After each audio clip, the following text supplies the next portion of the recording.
spent the next day together. They went looking around the town and talking about the meal the night before. The Hungarian food was delicious. They both loved it. They talked about what they did in high school. They talked about what they did in college. And Gail said, you know, it's almost like I know who you are. We have so much in common. I like cars and I like working with my hands, and you like writing stories and you like painting. I like to paint. I tried poetry. On and on they went. They had a great time. And as the day grew on, they learned more and more and more about each other's lives. In the evening, when they got back to the hotel, the motel, evening they got back to the motel. It was late. Leonard said, I'm gonna stay one more day. Said, I'd like to have breakfast with you tomorrow morning, but around 9 o'clock I got to be taken off. And Gail says, well, where are you headed? And I'm headed up north to Julian. Really? I'm going to Julian tomorrow. He goes, really? Do you have business up there? And she says, yeah, there's something I wanted to look into. And I need to be there around noon. He said, oh, well, I don't have to be up there till 4:30 or 5 o'clock. But still, it's very important to me. And she says, well, breakfast it is. And he said, okay. And she goes, would you like to come in my room for a little while? Leonard said, no. He's not ready for that. I got a broken heart.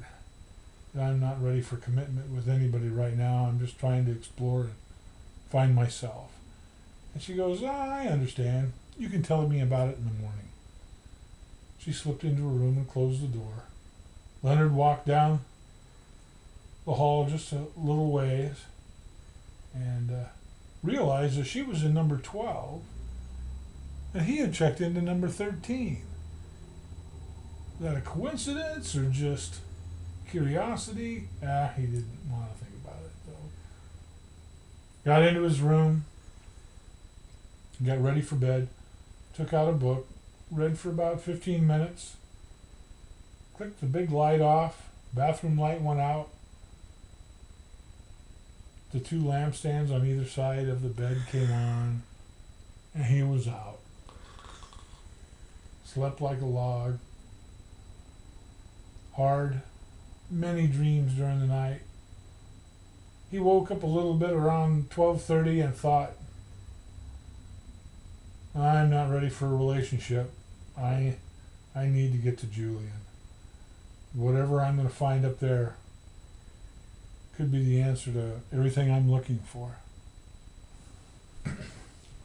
Back to sleep he went. Alarm clock went off. Same time, different day. He got up, got dressed, shaved, put on fresh cologne, combed his hair, packed his bag, put his clock away, put his book away. All he had to do was pick up his suitcase and go. Walked to the breakfast table, and there Gail was, already ahead of him, chewing on bacon, nibbling. And he said, what a strange habit that is. But I think it's really cute. And so he said, good morning, Gail. He said, good morning to the manager. He nodded to the manager's wife. This is really good food. And she goes, I know. I made it. And everybody in the room laughed. There was a couple other patrons there too. And they all giggled and they were enjoying their coffee. And their eggs and it was just wonderful. Everybody was talking and it was fine. Leonard sat down by Gail. He goes, well, She goes, "How was your evening?" Leonard said, "It was great." And he was thinking, he goes, "You know, I don't know if I should tell you this, but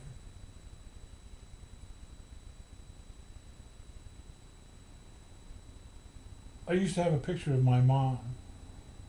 And remarkably, you and her have the same color hair. How yours glistens in the sun. That photograph. Oh, I haven't seen it for years. It's home. I've got it packed away." And she goes, "Really?" And Gail said, "Maybe someday I'll get to see it." And I said, "Well, if you give me your phone number," Leonard said, "I'm sure we could get together someday and reminisce." Well, she thought that would be nice. As they were sitting there and they began to chat, "So you're going to Julian? What are you doing in Julian?" Gail asked. And he goes, "Well, I'm going to go up and look at some old newspapers." And Gail said, old newspapers?" And he said, "Yeah, I'm trying to piece together my past." He said, "Some of it's lost." She goes, "Well, what do you mean?" And he said, "Well," he said, "I was only 2.5 years old when my family was in a terrible car accident. And my mom and dad were killed. And I had a concussion and didn't wake up for 4 months. And doctors didn't think that I would ever make it. And I've always kind of wondered more about my parents, who they were, what they were really like, because nobody's ever told me. I was raised in a foster home. And then shortly after I was adopted by the same family." She goes, "Really?" And she had a stunned, puzzled look on her face. And he said, "You seem disturbed." And she goes, "What a strange coincidence to be sitting here hearing you tell that story." And he says, "Well, why?"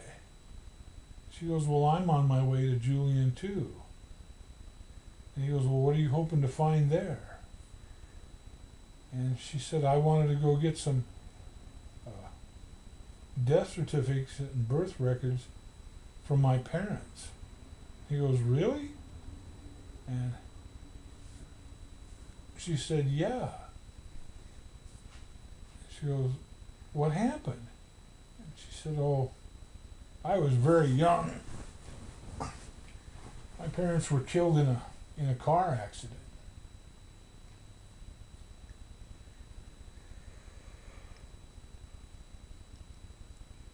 He goes, "Oh? What year?" And she told him the year. He goes, what month?" She told him the month. And he said, "Do you have any family members that you remember?" And she said, "No, I was told that my brother, my mom, and my dad all died in a car accident." And he said, "Oh." Said, "So you lost your whole family?" And she said, "Well, didn't you lose your whole family?" He goes, "Well, I'm not sure. Because when I was a kid, I was told that I had a baby sister. But I never remember seeing her. And a lot of my first 2.5 years, I don't really have much recollection. It was the only thing I can remember is seeing headlights, and then I hit the seat in front of me, and they tell me I woke up 4 months later." Gail was sitting across from him with her mouth open. And she's gawking at him in a strange way. He goes, "Do you remember your sister's name?" And he goes, "Well, I'm not sure, but somebody told me a long time ago her name was Gretchen." And she said, "What?" And there was shock written across her face. And she said, "Gretchen?" He goes, "Yeah, I think her name was Gretchen. But I can't remember anything. And my family that adopted me really didn't tell me a whole lot. It's been a mystery my whole life. And I'm going up to Julian to find out." And she said, Do you have the same name that you were born with?" And he said, "No, not exactly." And she goes, "Well, what do you mean?" He goes, "Well, my last name is Steffens. And that's the name I've known all my life. But somebody told me, it was one of my dad's brother's friends when I was about 8 years old, told me that my last name was Donahue. They used to call me Lenny Donahue."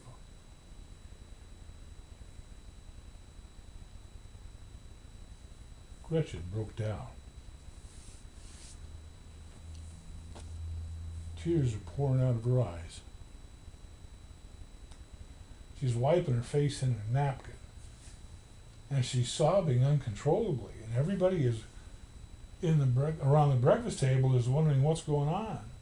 She goes, "Is she okay? What happened? Is she hurt?" And Leonard says, I don't think so."